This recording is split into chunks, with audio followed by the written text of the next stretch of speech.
നമസ്കാരം, മലയാളി വാർത്തയിലേക്ക് സ്വാഗതം. സർക്കാരിൽ നിന്ന് കിട്ടുന്ന വളരെ തുച്ഛമായ പെൻഷൻ മാത്രമാണ് ഇന്നിവിടെ കുറെ സാധാരണക്കാരുടെ പാവങ്ങളുടെ എല്ലാം തന്നെ വരുമാനം. എന്നാൽ കുറെ കാലമായി സർക്കാർ അവരെ തേച്ചുകൊണ്ടിരിക്കുകയാണ്. കൃത്യമായി പെൻഷൻ കൊടുക്കാതെ 2 മാസം 3 മാസം കൂടുമ്പോഴാണ് കൊടുക്കുന്നത്.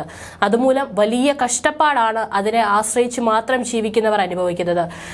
ഭക്ഷണം ഉണ്ടാക്കാനുള്ള സാധനങ്ങൾ വാങ്ങാനും അതുപോലെ തന്നെ മരുന്നിനും മറ്റ് ആവശ്യ സാധനങ്ങളൊന്നും വാങ്ങാൻ തന്നെ ഇത്തരത്തിൽ പെൻഷൻ മുടങ്ങുന്നത് പോലും പൈസയില്ലാത്ത അവസ്ഥയാണ് ഇത്തരക്കാർ അനുഭവിക്കുന്നത്.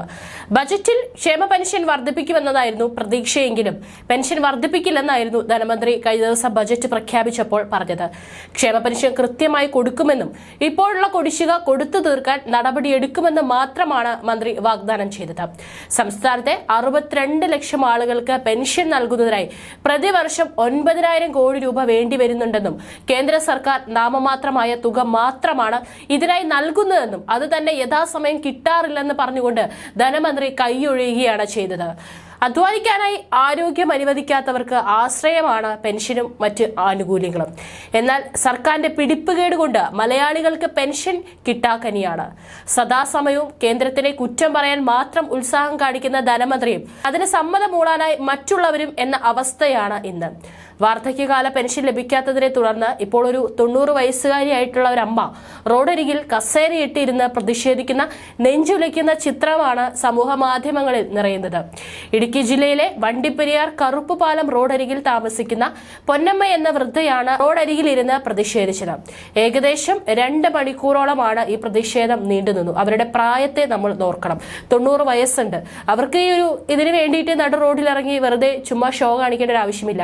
അവരത്തരത്തിൽ അവിടെ വന്നിരിക്കുന്നുണ്ടെങ്കിൽ തന്നെ ഇത്രയും ആരോഗ്യ മോശമായൊരവസ്ഥയിലും ഇത്തരത്തിൽ പ്രതിഷേധിക്കാനായിട്ട് ഈ പ്രായത്തിൽ വന്നിരിക്കുന്നുണ്ടെങ്കിൽ തന്നെ അവരുടെ അവസ്ഥയും അത്രയും വളരെ മോശമാണ് എന്ന് തന്നെയാണ് അർത്ഥം. എന്നാൽ ഇതൊന്നും നമ്മുടെ സർക്കാരിനെ കാണുകയില്ല. കണ്ടാൽ തന്നെ കണ്ണടക്കുകയാണ് ചെയ്തത്. ജീവിക്കാൻ വകയില്ലെന്ന കാരണം ചൂണ്ടിക്കാട്ടിയായിരുന്നു വേറിട്ട ഈ ഒരു സമരമുറ. കൂലിപ്പണിക്കാരനായ മകന്റെ ആശ്രയത്തിൽ കഴിയുന്ന ഈ അമ്മയ്ക്ക് ഇതല്ലാതെ വേറെ മാർഗമില്ലായിരുന്നു. വിവരമറിഞ്ഞ വണ്ടിപ്പെരിയാർ പോലീസ് സംഭവസ്ഥലത്തെത്തി അധികൃതരുമായി സംസാരിച്ച് പരിഹാരമുണ്ടാക്കാമെന്ന് പറഞ്ഞ് പൊന്നമ്മയെ അനുനയിപ്പിച്ചു. ഇത്തവണത്തെ ബജറ്റിലും പെൻഷന് വേണ്ടി കാര്യമായ പ്രഖ്യാപനങ്ങളൊന്നും തന്നെ നടത്തിയിട്ടില്ല. ക്ഷേമ പെൻഷൻ തുകയിൽ വർധനവ് വരുത്തിയിട്ടില്ലെങ്കിലും കൃത്യമായി പെൻഷൻ നൽകാമെന്ന വാഗ്ദാനം പോലും ധനമന്ത്രി നൽകിയിട്ടില്ല.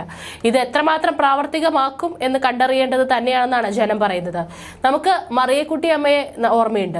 ഇത്തരത്തിൽ പെൻഷൻ മുടങ്ങിയത് മൂലം പിച്ചച്ചട്ടി എടുത്ത് തെരുവിൽ ഭിക്ഷയെടുത്ത് വേറിട്ട സമരരീതി നടത്തിയിരുന്നു. അതിനുശേഷം അവരുടെ വിഷമങ്ങൾ മനസ്സിലാക്കി അതിനൊരു പരിഹാരം കണ്ടെത്തി സഹായിക്കാൻ നിൽക്കുന്നതിന് പകരം ഈ ഭരിക്കുന്ന സർക്കാരിലെ അണികൾ എന്താണ് ചെയ്തത് എന്ന് നമ്മൾ കണ്ടതാണ്. ഇല്ലാത്ത കഥകളും മെനഞ്ഞുണ്ടാക്കി അവരെ വ്യക്തിഹത്യ ചെയ്യുകയാണ് ചെയ്തത്. അവസാനം കേസ് ഹൈക്കോടതി വരെ എത്തിയപ്പോൾ സർക്കാരിന് കോടതിയിൽ നിന്ന് രൂക്ഷ വിമർശനവും ലഭിക്കുകയും ചെയ്തു. എന്നിട്ട് ഈ പ്രശ്നങ്ങൾക്ക് ഒന്നും യാതൊരു തരത്തിലും ഒരു പരിഹാരവും ആയിട്ടില്ല. ഇപ്പോഴും മറിയക്കുട്ടിയെ പോലുള്ള ജീവിക്കാൻ വേറെ ആശ്രയങ്ങളില്ലാത്തവർ സർക്കാർ തരുന്ന ഈ പെൻഷൻ തന്നെയാണ് ആശ്രയിക്കുന്നത്. സർക്കാർ ആണെങ്കിലോ ദൂരത്തിന് വേണ്ടി കോടികൾ മുടക്കിയാലും ഇത്തരത്തിലുള്ള യാതൊരു ഏറ്റവും സാധാരണക്കാരുടെ ഒരു പ്രശ്നത്തിന് പോലും പരിഹാരം കണ്ടെത്താൻ ശ്രമിക്കുന്നില്ല. പരാതിയുമായി വരുന്നവരെയോ കൂട്ടം ചേർന്ന് ആക്രമിക്കുന്ന കാഴ്ചയാണ് കാണാൻ സാധിക്കുന്നത്.